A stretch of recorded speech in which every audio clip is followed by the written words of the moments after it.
Welcome back, WeArEuS, and this is Pathfinder, Wrath of the Righteous.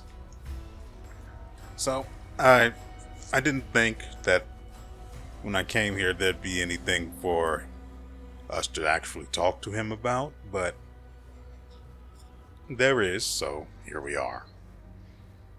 I was going to come up here, see if he would have him check my inventory for anything new of interest that he might be able to revive, but unfortunately it didn't go as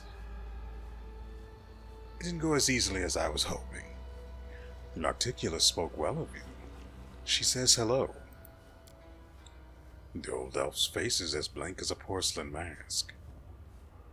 Her favor flatters me, and the memories of the times when I was younger warm my heart, but also fill me with other darker feelings. Such a shame. It's sad to remember how foolish and self-satisfied I was back then, how much I enjoyed the fear and respect of the spawn of the abyss surrounding me, and how I completely belonged to the lady in shadow who charmed me the moment we met. In those days, I was different. Let's get this over and done with. Here we go. When the old man touches the mangled demonic helmet, a squeamish grimace appears on his face. The owner of this item was a monster in the truest sense of the word. But there was still a vicious, dark sophistication to his deeds. He died happy, gaining in death what he could not achieve in life. I cannot see what that is, but my curiosity yearns to know. Can you bring me 2 vials of magic essence, 3 bars of cold iron, 4 vials of demon blood, and 1 hide of a magical creature? Together we can cast aside the veil of mystery that lies over this object. Unfortunate, we don't have everything we need. But it's on the agenda now.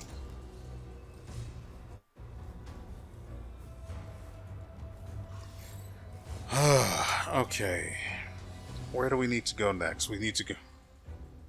Crap, we need to go all the way back to the Nexus. Alright, so I'm going to go retrieve Greybore, then come all the way back here so we can, well, do whatever's going to happen to WeArEuS, I believe his name is. So, Greybore, where are you? Okay, welcome back. I went ahead and took care of Camelia's side thing, so that's out of the way and I don't need to worry about that now. Between that and getting to this point, it probably took like 30 minutes because without mounts, they're all overweight, so they walked the entire way. It was annoying. Regardless, we've got Greybore, and we are where we belong with him. So, let's get this done.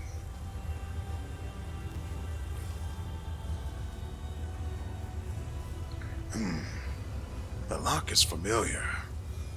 These locks are used by monster traders from Cava who want to ensure their most powerful beasts stay in their cages. It can't be forced, but one delicate twist of a knife and... done. A hunt is a clash between the hunter's cunning and the shrewdness of the prey. When the prey expects a trap, the hunter's acumen is put to the test in trying to subvert such expectations. WeArEuS has proven he understands this fundamental principle. The commander bursts through the front door and freezes. For all the tales about the mansion supposedly becoming a citadel, no one is there to assault the unwanted guests. There are no flying arrows, no chilling battle cries, and the expensive furniture hasn't been moved into makeshift barricades. The commander and his companions carefully examine the luxurious antechamber. There are 2 doors leading deeper into the mansion. One bears a symbol of a mirror and the other a symbol of a knife. There is a bloody pigeon feather in front of the doors, and a note that contains 2 words: "Welcome, assassin." Succeeding out of lore check, the commander recalls that the bloody feather is the symbol of the Shax, the Blood Marquis. This demon lord is infamous for luring his victims into labyrinths full of deadly traps. The door slams shut loudly behind him. The commander... Let's go with the mirror. The knife is a little too on the nose. Stepping through the doorway, this commander suddenly feels nauseous and an icy chill runs across his skin. His intuition screams that he has just passed through an interplanar portal, and he instantly loses all sense of direction and balance. It seems the rooms of this mansion occupy different layers of reality, and these portals unite them into an elaborate labyrinth, where a single wrong turn is enough to lose one's way entirely. Greed and arrogance are traits inherent to almost all demons, and the Lord of the Mansion seems eager to prove himself without equal in the indulgence of both these vices. The door leads into a magnificent sitting room. It hasn't been furnished in a manner indicative of tasteful refinement. The lamp reflections sparkle on the gilded furniture. The floor is covered in elaborate mosaics. The shelves are full of expensive trinkets.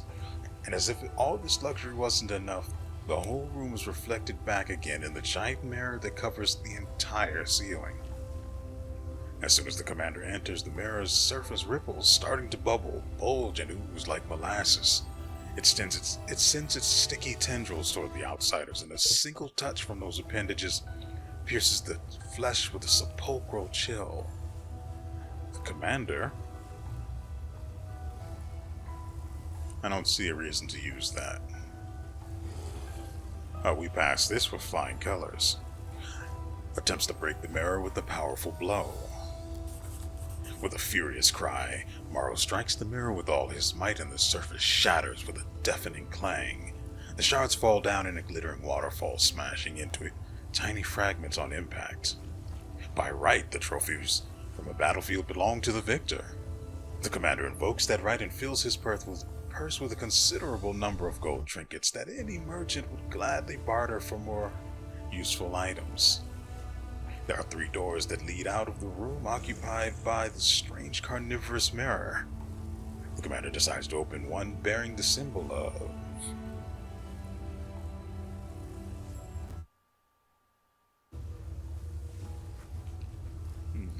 a pair of scales, because why not? Again, that crooked knife, a little too on the nose. Although, maybe it might lead to some loot that's more tangible than things that I have to sell. Let's go with the crooked knife this one time. They say that pets reflect the character and disposition of their owners.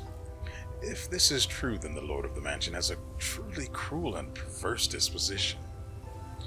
The commander enters a spacious cellar filled with scattered bones and cages. All of them are wide open, and the creatures they once contained are freely roaming the room.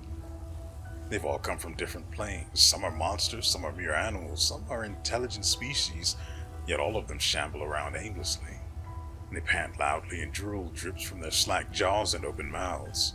Their horribly mutilated and scarred heads provide evidence as to the reason for this behavior. A merciless surgeon has opened their skulls and taken out most of their brains, leaving only the bits that govern the most base instincts, such as hunger. And these creatures are very hungry indeed. We pass all of these. Except for this one. This one might... oh no, we've got that one too.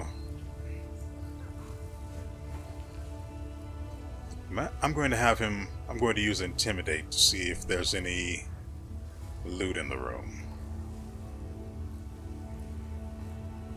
I wonder if we could fight them. What checks would a fight require?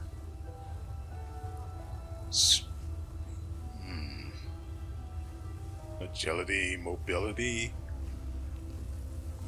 probably lore, maybe?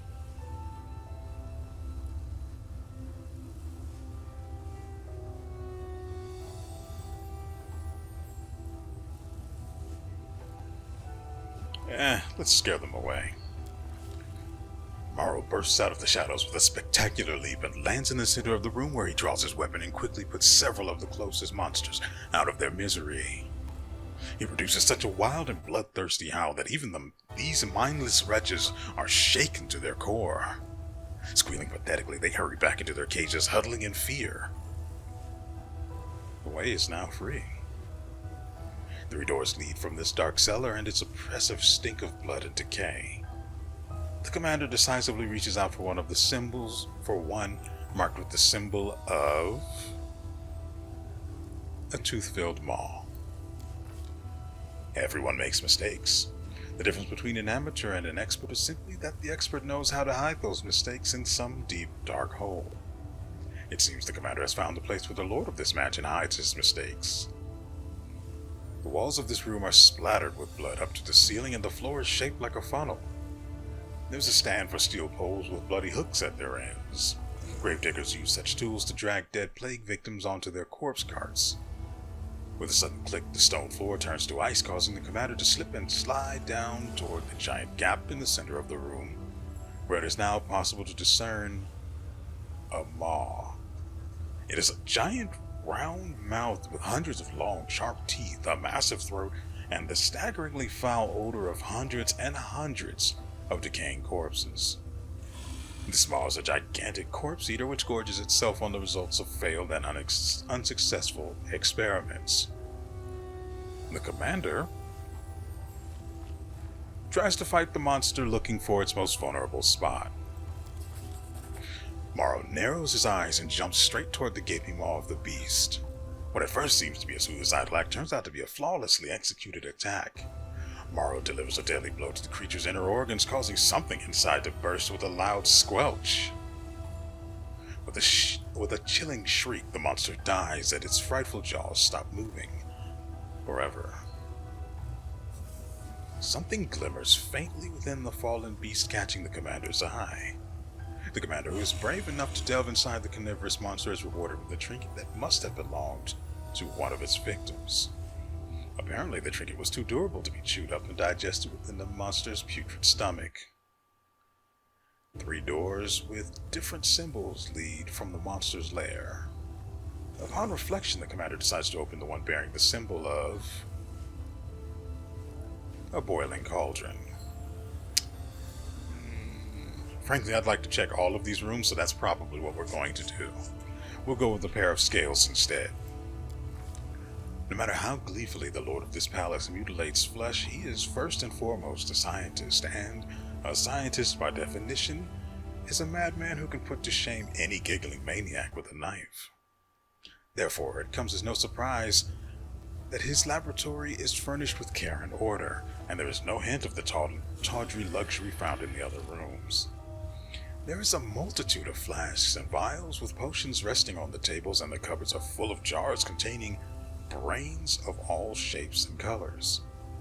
As soon as the door closes behind the commander's back, a huge silvery autoclave opens with a wheezing clang, emitting a wave of foul-smelling brine. A hideous homunculus covered in glistening slime crawls out of the autoclave. Its liquid, malleable body constantly grows new limbs, eyes, and mouths, absorbing the bits and pieces it no longer requires. It seems the monster can't decide what shape it should take. It stares at the commander with malevolent intelligence. It seems it has better mental faculties than most alchemically produced creatures. The homunculus giggles repulsively as it grabs a vial full of acid and aims it at the commander's head.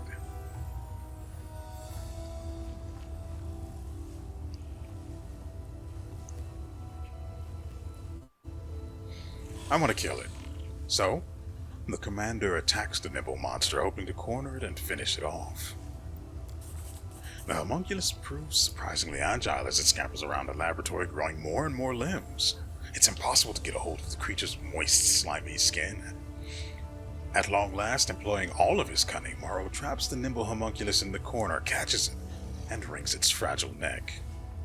With a gurgling sound, the monster attempts to change its shape one last time, and then goes limp forever. The commander uses this chance to search the laboratory and manages to procure an entire satchel of useful potions and balms. Stepping over the wreckage of expensive lab equipment and shattered glass, the commander pauses before the 3 doors and eventually chooses the one with the symbol of a full moon. The commander enters a magnificent bedroom and ends up knee-deep in a seemingly bottomless pile of soft blankets, fuzzy rugs, plump feather beds, and other covers of all sorts and shapes. They allure and promise the sweetest dreams if only Morrow would lie down and close his eyes. It's a dangerous temptation. Anyone who allows these fluffy killers to put them to sleep won't ever wake up again. They crawl over their victim, piling up around them, and then suffocate and smother them to death. Carving through a feather bed with his blade, the commander sees glistening flesh, and a thick ichor oozes out from the rend in the fabric, yet no book has ever mentioned such strange, bizarre creatures. Succeeding at a nature check, the commander can only guess that this is the result of a strange experiment on some predatory swarm organism that disguises itself as something harmless and then preys on those it lures close. The commander decides that the best decision would be to find and destroy the leader. But there's a slight chance that we could fail this. Dare I roll? Of course we gamble. The commander decides the best decision would be to find and destroy the leader of this strange swarm. Don't you fail me, Lan? The rugs bleed when carved up with a blade. They are a swarm or a pack and therefore may have a leader. Morrow surges forward, allowing the hungry mass to smother and bury him under its weight while he doggedly presses ahead. At last, he finds a large purple cluster of flesh that resembles a giant brain. When touched, it wobbles and quivers like jelly. Morrow splits it open with a single decisive blow, and the wounded creature emits a barely audible, high-pitched squeal. The rug swarm bulges and convulses in pain, dying in terrible agony. It would seem that these creatures had an invisible link, and destroying the brain doomed the whole brood. The commander decides to search the place. Who knows what secret compartments may have been hidden beneath this repulsive mass of fabric and flesh. The search reveals a disguised niche, and inside of it is a stack of papers. These are the journals of a mad surgeon who researched the brains of living creatures. The experiments described on these pages are as repulsive as they are enlightening for anyone who isn't too squeamish to finish the reading. 3 doors with different symbols lead from the master bedroom. The commander decides he would rather take his chances behind the one with... Have we been to the Boiling Cauldron already? I think so. Oh no. The commander walks into an enormous kitchen. There are massive cauldrons with shiny, polished sides, and a tiny green flame flickers within a magical oven. The aroma of delicious spices beckons from the countless cupboards and the shelves that line the walls. However, as soon as the commander enters the room, the cauldron's lid flies up into the air, blown off in powerful explosions. A nasty, grayish-pink slime oozes out of the open cauldron, swelling up like dough. The slime flows down onto the floor, gathering up into massive, clotted clusters, which then begin to crawl toward the commander. Morrow has never seen or read about such creatures before, but succeeding at a lore nature check, it is reasonable to suggest that this was the outcome of a complicated and, frankly, perverted magical experiment. This carnivorous slime was captured in a cave, subjected to magical transformation, and fed entirely with brain tissue.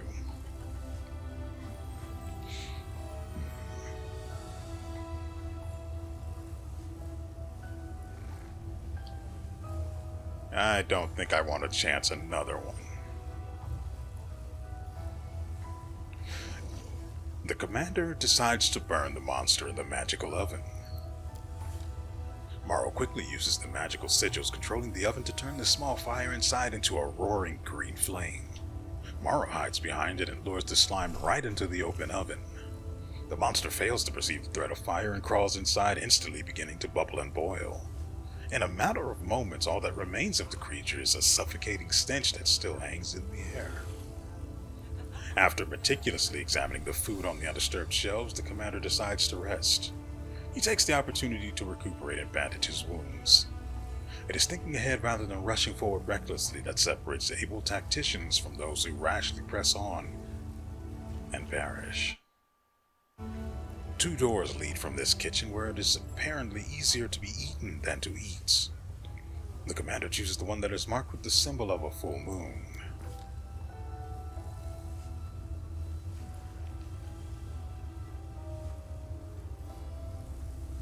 And then the one with a blazing fire. The commander finds himself in a long stone passage. No traps are triggered by his careful steps, yet at the end of the passage his vision grows blurry.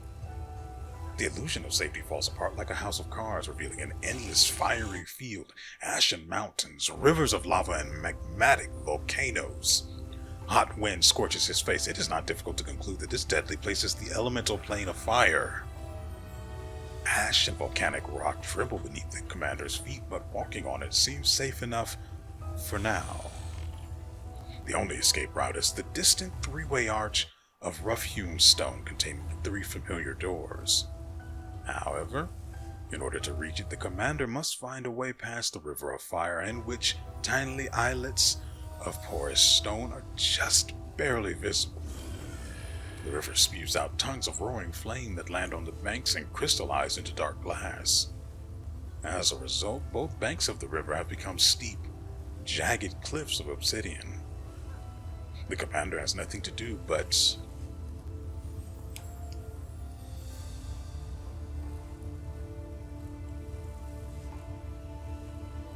let's look around. Maybe we'll find something interesting. Morrow remembers a few tales of travelers who have survived the plane of fire and decides to venture forth along the fiery river's bank.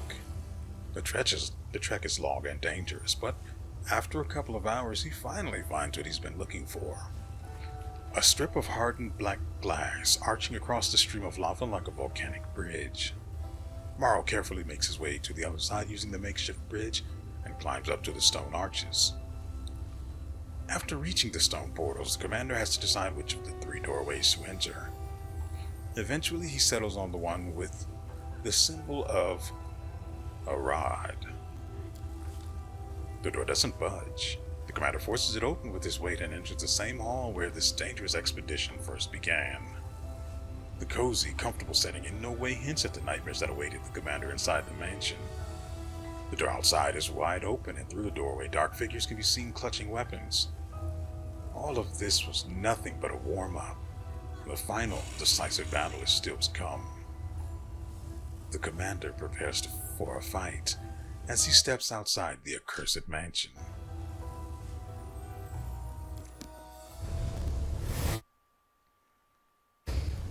Well, that is unfortunate positioning.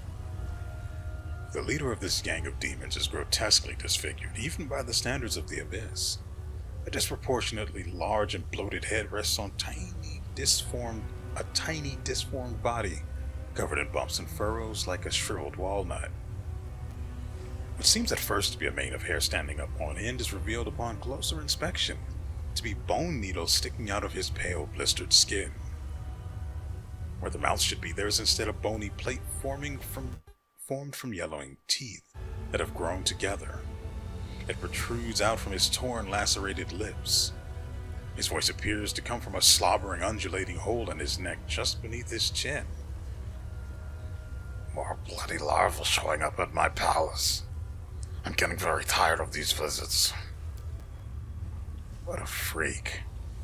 Even I feel somewhat conflicted. Would killing this creature be an act of cruelty or mercy? And I wish to show mercy to the scum that set me up.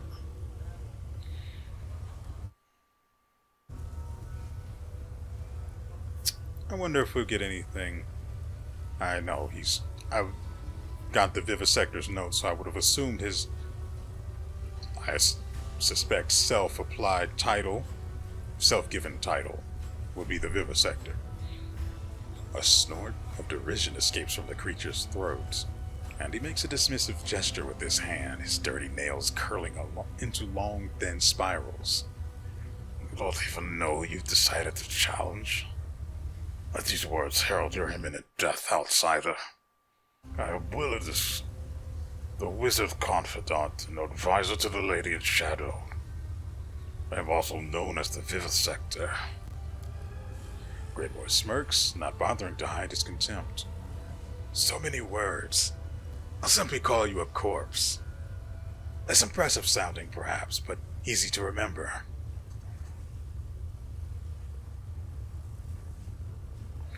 Why did you put a hit out on Derazand and give Greyboy a faulty magical weapon? Since our main purpose here was because Greyboy basically just wanted to question this guy. Of course, I assumed, naturally, that it would end in violence. Which is, the main reason I'm here. Gotta get that XP. The demon hisses in frustration, spittle flying from the hole in his neck. Nonsense! Why would I want that idiot dead? What possessed him to think I'm the one who put a hit out on him? And how dare you pathetic amateurs even think that a scheme of mine might possibly fail? If I truly wanted to kill Derazand, he'd be long gone. But no, I don't care about anyone from that swarm of locusts. I expected such an answer. For some reason, whenever I corner these scoundrels and demand a reckoning, none of them are brave enough to own up to their crimes, and they never go quietly when I slit their throat.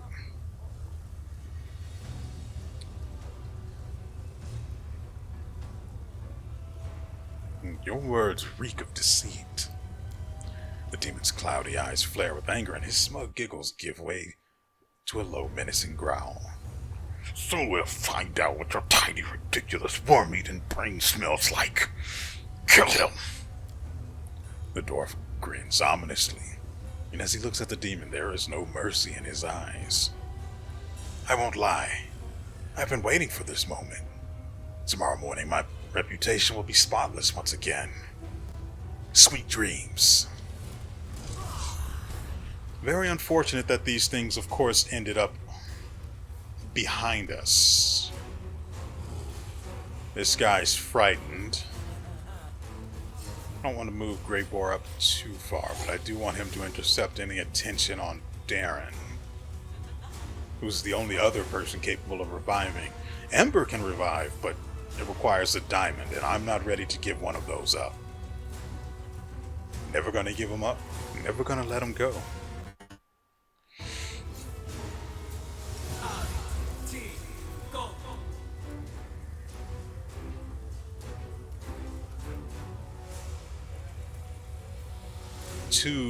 Three of them appear to be suffering from fear.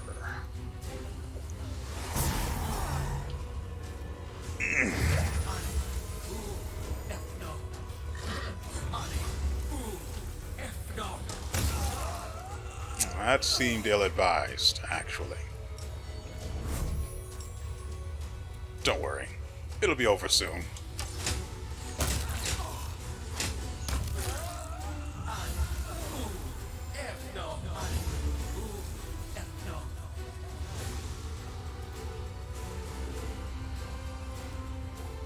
No, surely that's not all there is.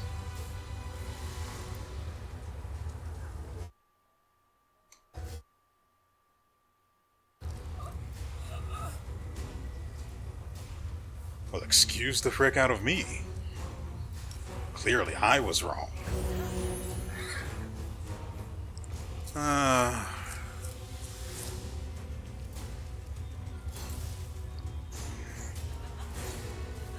We'll move Morrow out of the way since they've already used their attacks of opportunity on Sela or Mr. Ed, one of them. And this actually deals a lot of damage, so I don't want to. Who is that? Lan? I'd really rather he didn't die. So that's out. Unfortunate. Could use Firestorm.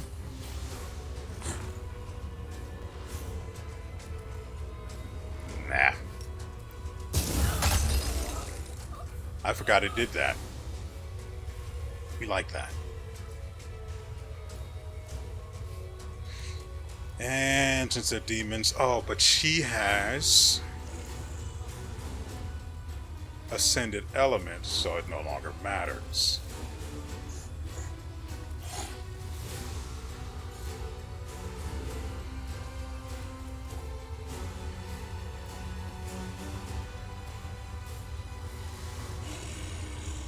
I don't think they're close enough.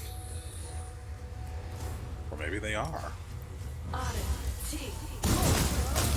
No. Greybor, if you please.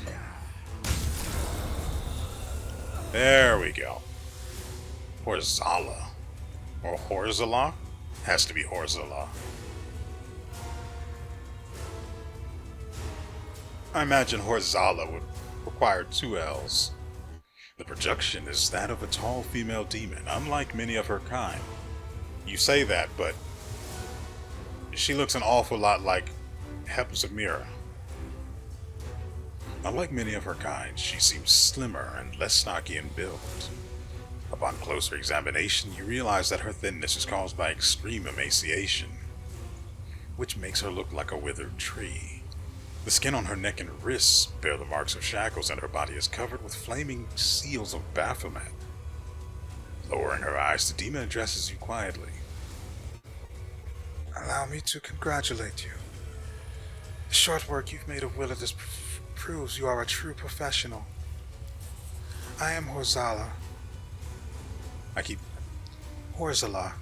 and on behalf of the Assassin's Guild, I congratulate Greybor on completing this contract.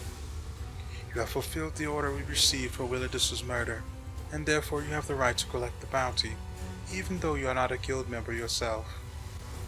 I'm sure you also have many questions about what happened. I doubt our guild is hard to find. There is a notice board at its entrance where the assassination contracts are posted. Who are you?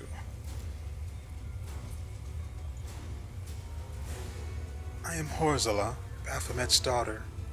The projection looks you in the eye and adds in an aggrieved whisper. Horzala, not Hepzibah. She's my elder sister, but I doubt you're able to appreciate the true extent of my misfortune.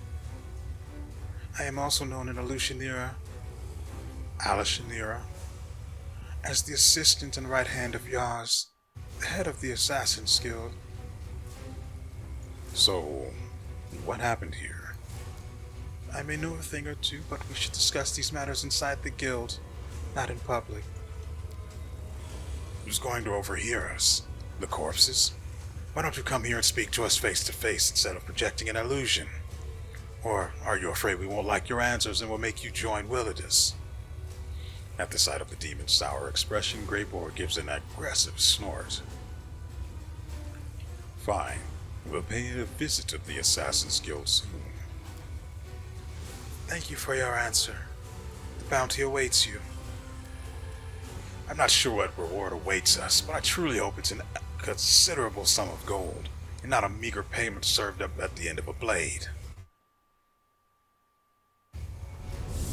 One way or the other, I hope there's some good loot for us.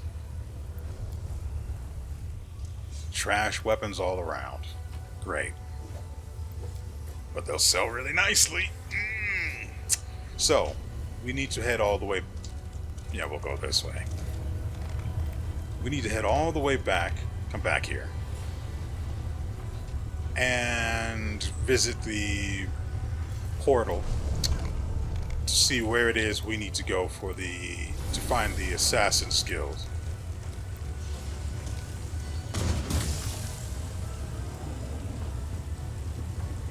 Let me quick save while I'm thinking about it. It's here. Or, no, it's in the flesh markets.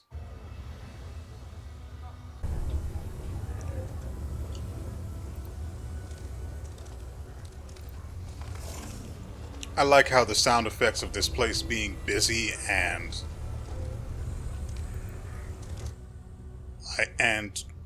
like just occupied wall to wall with people is still going, even though it is clear that no one is left.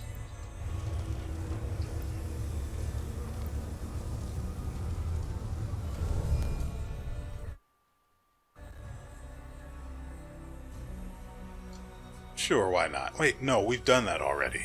I remember it, because I specifically remember falling back down the goddamn thing.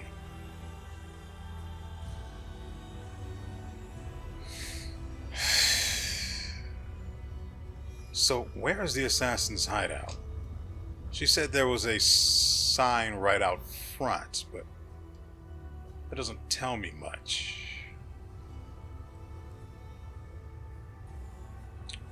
This is fine.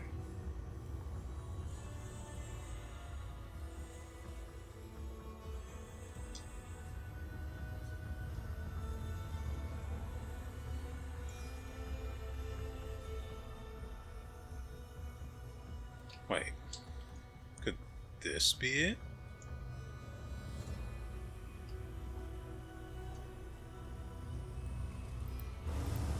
Well, nothing to it but to do it.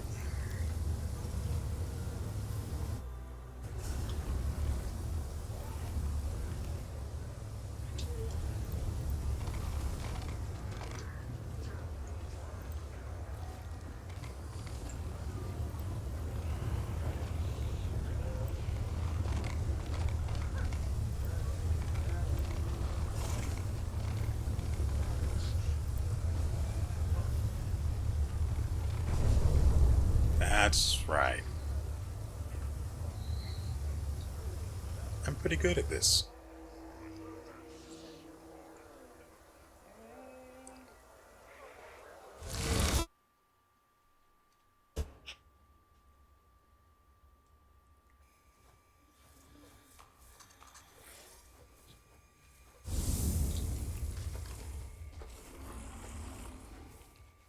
Blood Moon. Ah, her.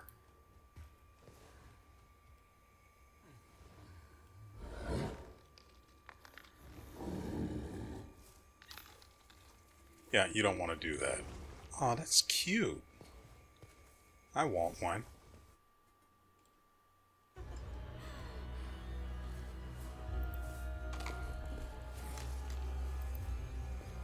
Hey, bud. I know you're invisible. Okay. I guess we have to talk to... what's her face? Where is she?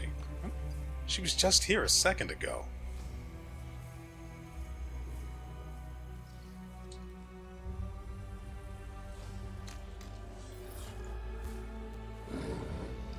What?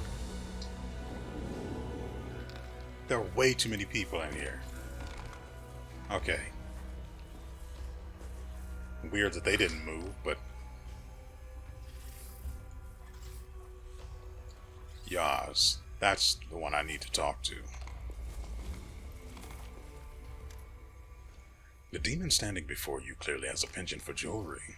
His fingers are covered in rings, 3 gold chains encircle his neck, and 4 bejeweled earrings sparkle in each of his ears.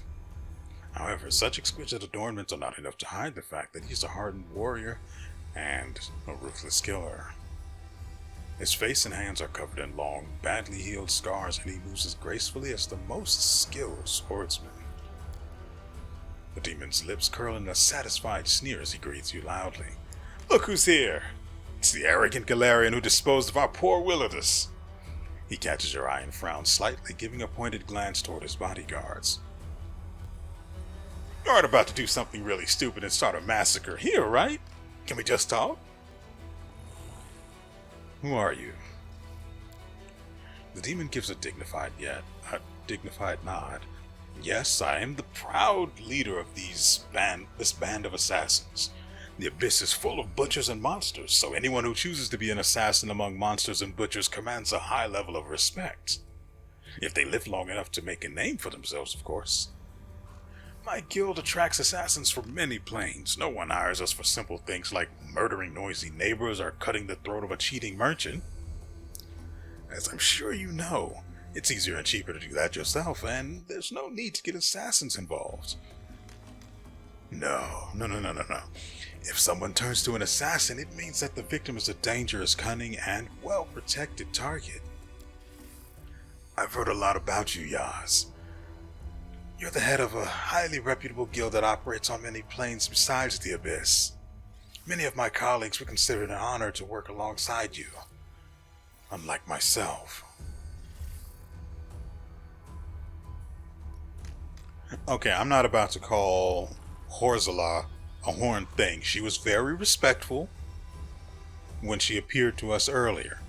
So, instead I'm going to go for this other rude option.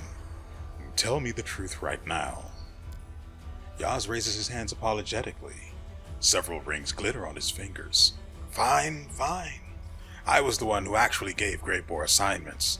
I needed to light a little fire underneath this cauldron where so many minions of demon lords are being mixed together. I ordered him to murder those demons in Canabres, and I put a hit out on Derazand, although that ugly idiot didn't bother me at all. But he was an ugly idiot indeed, and a vengeful one to boot. That's why I gave Greybor a dagger that was only supposed to wound the Balor. And that is why using WeArEuS' name was important. It was the perfect hand of cards. Derazand survived after suffering a painful, humiliating wound by a mortal's hand. No offense, of course. The Balor couldn't simply let that go, so he started a vendetta against WeArEuS, dragging other Deskarites into it. And that was my goal all along, because WeArEuS was my real target. A target that was very difficult to reach. Yaz seems to revel in his own cleverness. He smirks and smiles with smug satisfaction. The dwarf gives a grim chuckle and whispers loudly enough to be heard. People like you are why us assassins have a lousy reputation. No respect for agreements.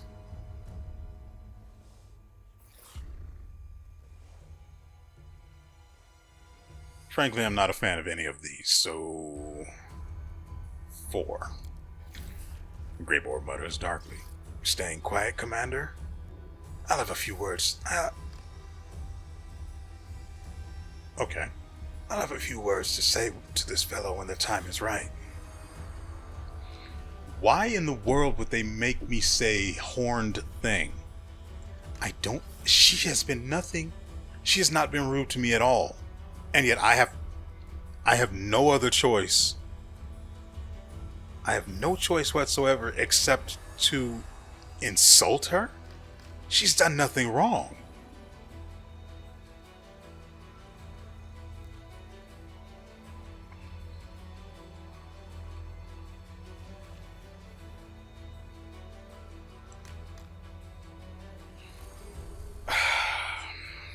Not a fan of that. You are the head of the Assassin's Guild. Why didn't you send your underlings after WeArEuS? Yaz grimaces slightly and replies with visible displeasure. Who says I didn't? I lost a number of capable killers. He collects himself quickly, and the arrogant smile returns to his face. And yet, as you can see, I found a more elegant and economical way to execute this plan. I won't lie to you, this kind of plotting makes me very proud of my own guile. Greybor snorts derisively. So these are your guild's finest? They hardly seem professional.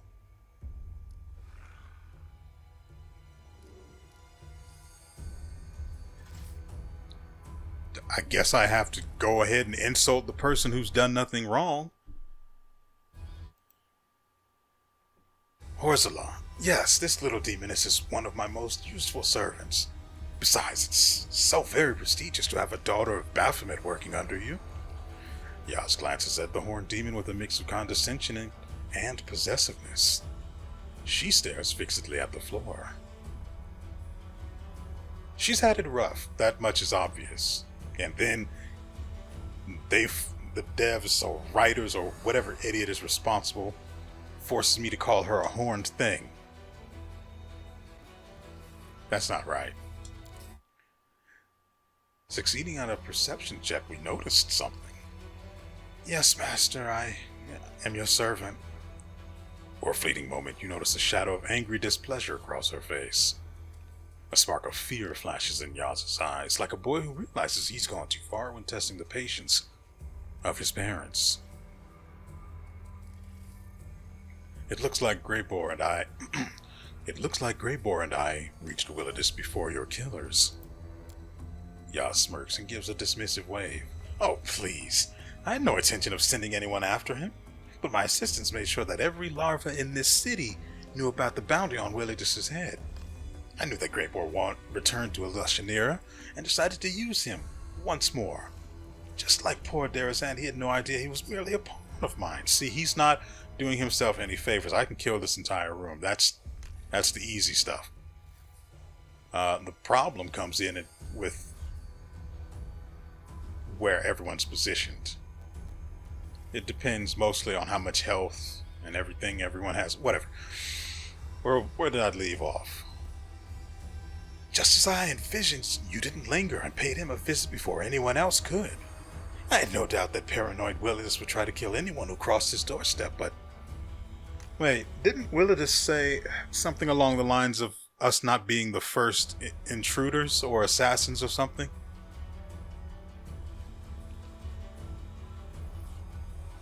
Or at least imply that we weren't the first ones he's come across that were aiming to kill him? Maybe the writer should have talked about that one. I had no idea that paranoid WeArEuS would try to kill anyone who crossed his doorstep, but I expected you to overcome him. And I was right. So why did you do all of this? For money and power, of course. This has been my primary motivation for many years now. Somebody wanted that old woodlouse dead, and clever Yaz has fulfilled their wish, with the expectation of being showered in privileges and treasures. You're getting a share of those privileges and treasures, by the way. I trust you're not going to refuse the reward provided for freelance operatives. Trust me, the sum is considerable. Yaz turns his attention to Greybor and adds, I haven't forgotten about you either. You'll be rewarded in proportion to your truly astonishing lethality. Oh, I'll take the gold. Don't worry about that. Only 100,000, huh? The demon flashes his perfect, sharp teeth and then snaps his fingers. Suddenly a thick purse appears in front of you, smelling of exquisite perfume. I had no doubt we'd come to an understanding. After all, we share a common language. The language of gold. Since it was my reputation that was damaged as a result of this plot, I consider it fair to lay claim to 20% of the total fee. Fair enough. Greybor nods and gives a grunt of satisfaction. I appreciate your integrity when it comes to business. As for you, Greybor, you've proven your competence. As a token of apology, allow me to offer you membership of my Assassin's Guild. Consider it the recognition of your talents that you have long desired. I promise you prestige, respect, and truly staggering fees. Of course, I won't demand that you sever your current contract. You may claim your well-deserved place in our guild when it expires, so then what do you say? Will I be welcoming you to the big leagues? Greybor turns to you with a very serious expression. His voice is reserved and formal. Morrow, we are bound by an active agreement, and therefore I must consult your opinion on this invitation.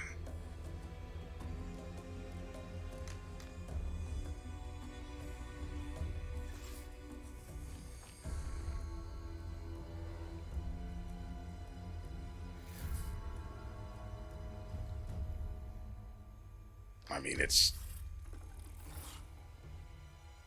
really up to you. If you don't want to accept it, don't. If you don't want to accept it and then you want to get a little bit of revenge, I mean, I'm nothing if not all in. If you want to accept it, accept it. I don't really care. Greybor studies you for a moment, then nods respectively. Such words make me respect you even more. Believe me, I appreciate your willingness to let this decision be entirely my own. The dwarf does not waste words when he looks at Yaz. Where do I sign? What are you talking about? We're not devils after all. Yaz laughs and claps his hands loudly. Splendid! You've got a bright future here, my diminutive yet deadly friend. Yaz gives a bored yawn, and there's a note of finality to his tone. Well, this was a very enlightening conversation, but I see no reason why we should continue. You've received your answers, and you should probably be on your way. Meanwhile, I should get back to plotting another bloody and violent murder. Have a good day. After a suspicious glance in Yaz's direction, WeArEuS turns to you. Indeed. This was an unexpected meeting. If you want to discuss what happened privately, I'm at your service, Commander.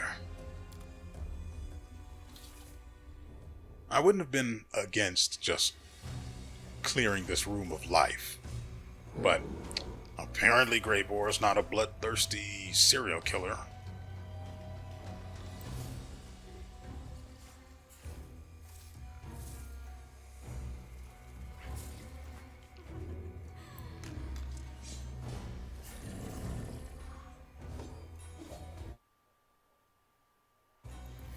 Doesn't seem to be much else to do here. Oh. Ooh, that looks like it might have loot in it. I will see this through. Actually, we'll have...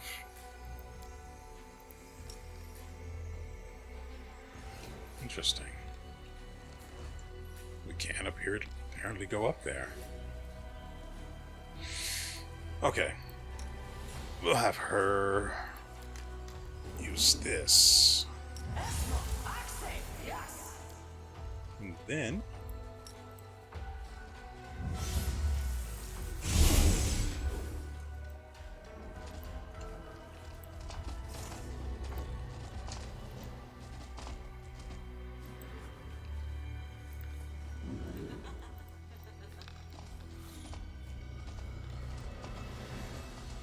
really? Nothing at all, huh?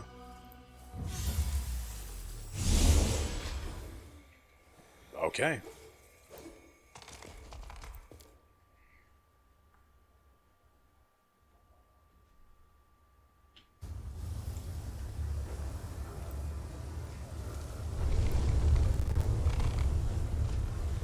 Alright, so we are closing in on an hour, and I think this has been a pretty full episode. I've got to shave quite a bit of time off of it. That was just me doing other things, but all in all, it was extremely productive.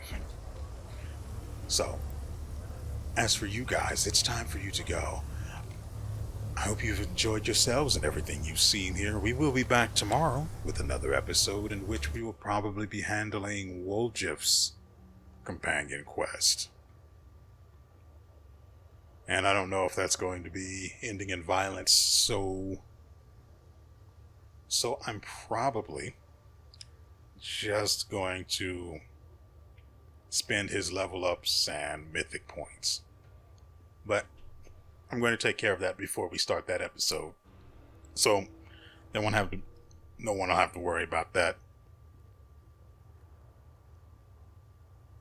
I think that's it. Frankly, I think WeArEuS might have wanted to kill him. After all, he did. Yaz's plotting damaged his reputation, but I mean, now he's in with the Guild of Assassins, so there is that. Also, I could just do this.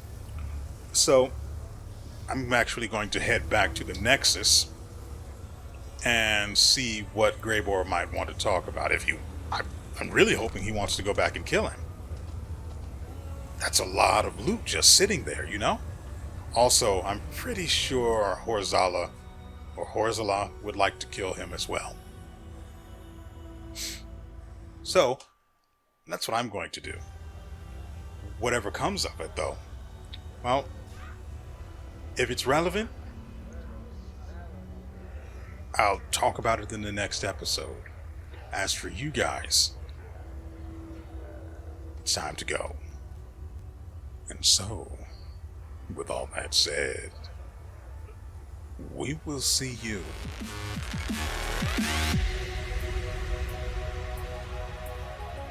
next time.